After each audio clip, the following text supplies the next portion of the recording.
Hi, happy to be in the story reading session now. I am going to read you the one of the story of Asha Purna Devi.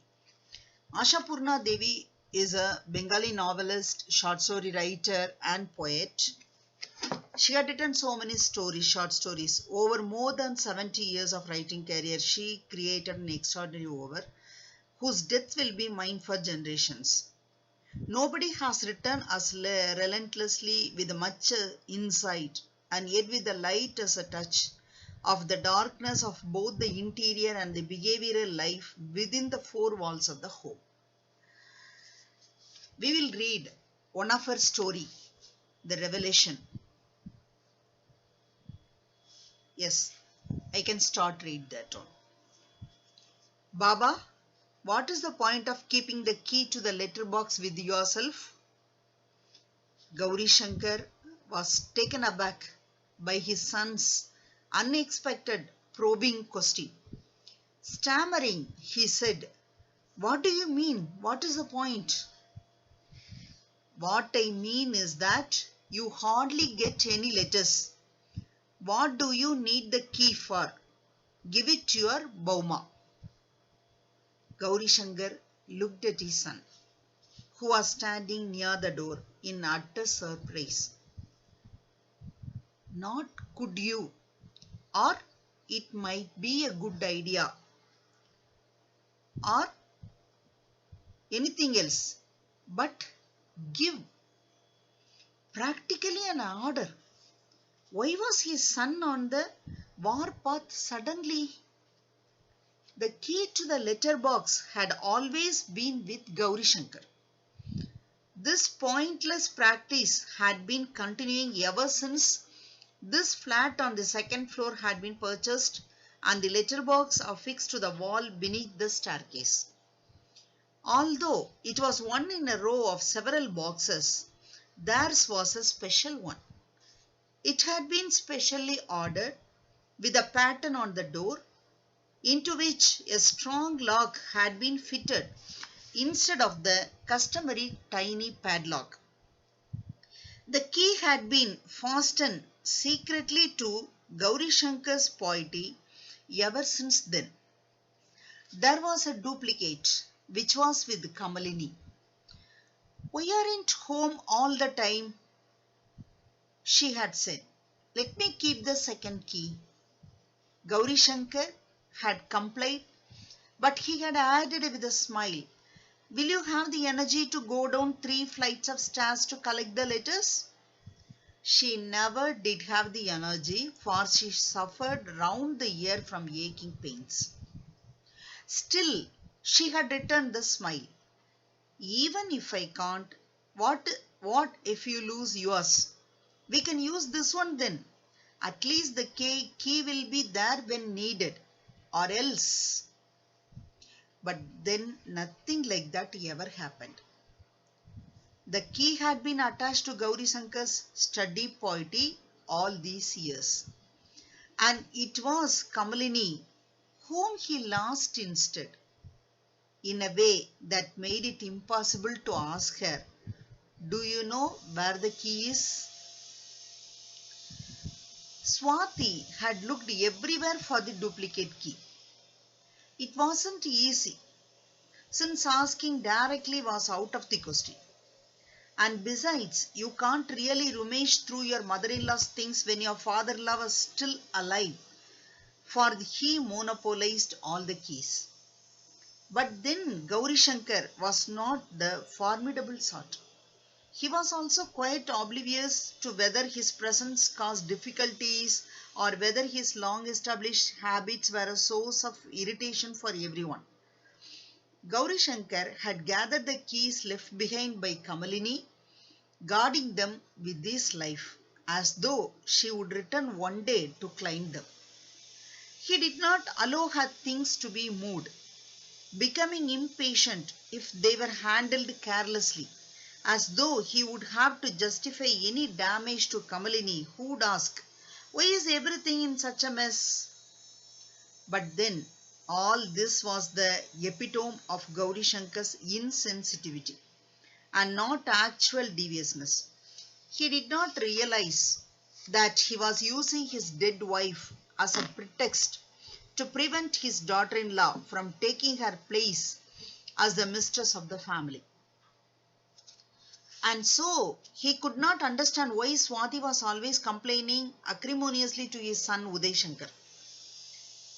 All day long, it's Bauma. What's this doing here? Bauma, why is it that rotting? How long am I supposed to stand this? Everyone does think their own way. I have followed her methods all this time. But do I have to continue forever? Am I the one who killed her? Still, these were nothing but grievances. But things had come to a head with the key to the letterbox. Swati's angry allegation. This isn't a memory of your mother's that he must carry in his heart, is it? It's a daily necessity. Why does he have to keep it under his own control? Everyone else has a padlock on the letterbox, but your father, of course, has to go further and get a fancy lock, as if there is a money in there. Uday Shankar had no difficulty identifying the problem lurking beneath the accusation. It was clear to him that the special lock was the cause for all this annoyance. The advantage of a padlock was that it could be broken easily and replaced with a new one. But the answer was implied in Swati's agitated question. Uday Shankar had said, "But then that's true. It isn't money, just letters in the post. Why do you have to get so worked up about it? Going downstairs every time to fetch the letters is also a chore. Baba gets them when he goes out on errands. The post doesn't even come at a fixed time anymore." The subject came up frequently. Uday Shankar could say, "How can I just tell Baba? There is no need for you to keep the key. Give it to us. What harm does it do anyway?" Swati had to give in. But things had changed today. Today Swati said, "What if I said it does do some harm?" "What do you mean?" "What I mean is that he reads other people's letter before handing them over. And he doesn't even pass on the letters sometimes." "What?" The question emerged like an arrow. "Do you know what you are saying?" Swati's husband was undoubtedly submissive and usually held his wife in great deference. But this disrespectful accusation against his father made blood rush to his head. Did that mean the young woman with the lipstick, plucked eyebrows, and plump cheeks was frightened? Not in the least. Her lips curved tauntingly. She said, "I know exactly what I am saying. I wouldn't have spoken without proof." It was Uday Shankar's turn to be humiliated. Surely she couldn't be so arrogant as to start a war with a baseless allegation. Therefore, a mortified Uday Shankar said, "What do you mean?" "What do I mean? I will show you."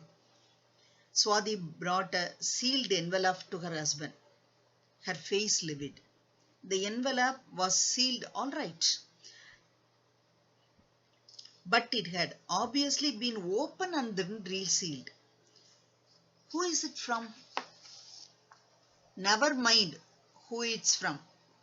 Can't you see it is been opened and then sealed again?" Uday Shankar said, "It's possible that the sender reopened the envelope to add something." "Don't talk rubbish," Swati said. "A family elder can be respected only as long as he can command that respect."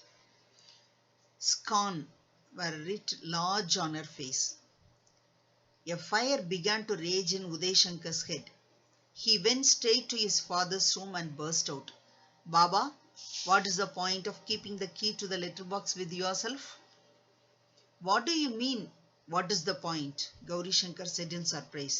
Then after his son had passed his verdict, he said, "You want me to give it to Bauma? Very well, take it at once." Drawing his poetry out from behind his undershirt, he made to free the key from it. A slightly subdued Uday Shankar said, "There is no hurry, Baba. You can give it to her later." "No, wait, just a minute." Untangling the key from the pointy should have been a simple matter. But something strange happened. A simple task gradually got snarled in complexity. Maybe it was his trembling hands that had made a mess of things. Perhaps one's hands always shake in the face of unexpected humiliation. It's not the matter of age. Tugging futilely at the key, Gauri Shankar grew redder. He told his son, "Can you pass me the scissors from the table?" Was that his voice? It sounded like someone else to Uday Shankar. Disconcerted, he said, "You will cut your poetry. What's the option? If the knot becomes impossible, you have to cut it." His voice sounded even more distorted. Uday Shankar said with rising discomfort, "What is the hurry? Take your time. Isn't there a rule that the pointy should not be cut?" Gauri Shankar's hands suddenly went limp. After all the effort, he sat in silence, holding his poetry. Silent, but with a wave of thoughts cascading in his head. Everyone in your generation follows the rules, don't they?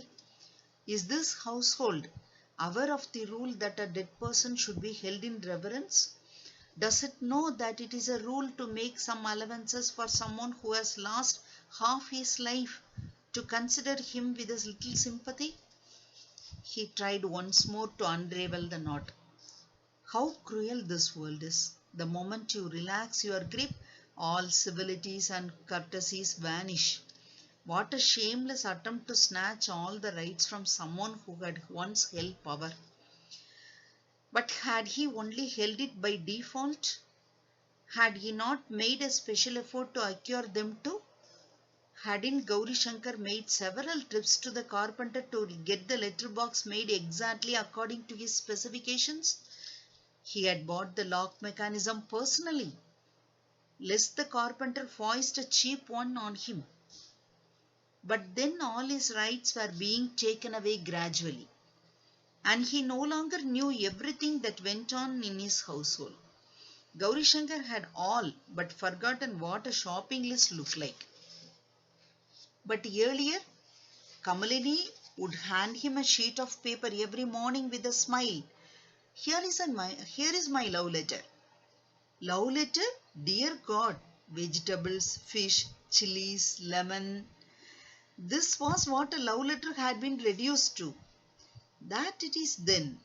Let me sail away holding it close to my heart," he would say, putting it in his breast pocket with a smile and going out.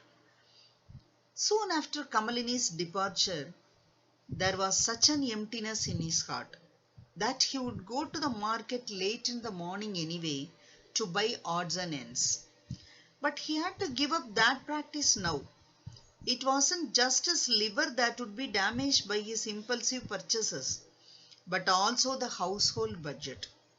Once this deliberately loud observation had reached his ears, there was naturally no question of having any desire to explore the market. Gauri Shankar used to be a government officer though. It was he who had bought this lovely little flat. Once the center of everyone's attraction, he now loved like a discarded set of beads. No one was interested in picking them up to thread them into a necklace again. And so the former senior government official was languishing in his own family. In this utter emptiness, he one tennis connection to his glorious past he had retained was through the letterbox. Holding the letters in his hand gave him a sense of fulfillment. He had no way of knowing what was going on in his family anymore. At least the letters brought Gauri Shankar a smattering of information. The source of the letter, whether it was a sealed envelope or an inland form or a postcard All of this gave him a taste of what was going on, of the developments in people's life. And it must have been that very desire which had compelled a refined individual to do something quite disgraceful. Gauri Shankar knew perfectly well that reading someone else's letter was equivalent to eavesdropping at someone's door. Still, he read all the postcards while going upstairs and peeped through the unglued slits in the inland letters to hazard a guess about their sender and contents. Condemnable acts, truly condemnable. But what did Gauri Shankar think so? He did not. His view was, for heaven's sake, it's not the love letter between newlyweds. Most of them were letters from Swati's family.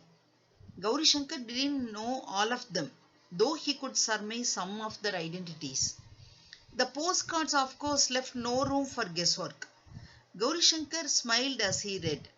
What horrible penmanship this aunt of Bauma's have. This uncle of hers can only write about how penniless he is. And Bauma's elder sister, she certainly knows how to make the most of a postcard. Others would need 4 postcards to write as much as she does in one. But yes, he enjoyed reading them. They were bursting with newses. But what did Gauri Shankar's life have to do with any of this? He didn't even know many of the people mentioned in the letters, but still they had a connection with his family. Unlike Kamalini, who had served her own connection and left. It was from that minute handwriting that Gauri Shankar had learned that Bauma's niece was about to get married, the qualifications of the groom, what his family had demanded by way of dowry, and that Bauma would have to go to Suri for wedding. Would anyone have told Gauri Shankar all this? Would he have come to know every time a money order was sent to Bauma's uncle? But then all this had to do with the postcards. It could still be considered only slightly reprehensible, given that the sentences had travelled hundreds of miles fully exposed to the world. Was it really immoral to just glance at them? It was nothing but fulfilling one's curiosity. But letters sealed in envelopes? How could he unseal them and read their contents? Did he have to do so shamelessly, unstoppably inquisitive? Was this a pardonable act for an educated person?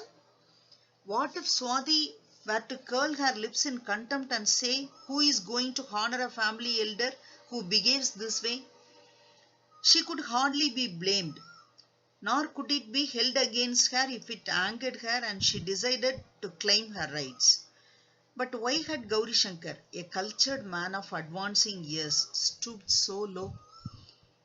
Even if a series of letters with his daughter-in-law's name typed on the envelope were to have arrived, what business was it of his? Why did he need to know who the sender was? Why, for that matter, should he assume that the man did not want to reveal his handwriting and had hence resorted to typed envelopes? Many people sent their letters from their offices in typed envelopes. Letters from people's office were supposed to be typed. Well then, why had he tried to open the envelope today? He had already been admonished for his undue curiosity a few days ago.